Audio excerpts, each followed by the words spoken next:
In this video, I'll show you how you can fix Windows 10 or Windows 11 not detecting second monitor. What you want to do is you want to right click on your desktop, head to display settings. In here, you want to find multiple displays, press detect, and if it says it didn't detect another display, then that's because you have not put it correctly, the second monitor, into your PC. Now, for most people, it's actually because they don't have a display port. So if you have a second monitor and it's not getting detected, you might need to buy a display port for the second monitor.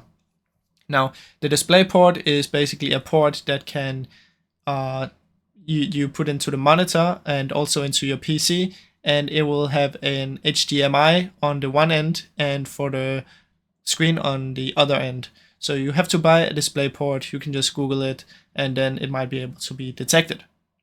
Now, if it finds another one but it still doesn't work, what you can do is you can come here to Device Manager, Display Adapters, right click and update the driver, search automatically and make sure you have the latest here, then come back, come here, let me pick from a list and then download all of these. So this one and then this one and then if you have more.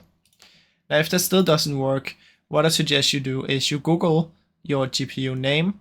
So this is my GPU, and then you type software or driver after, and in my case it's gonna install the NVIDIA right here.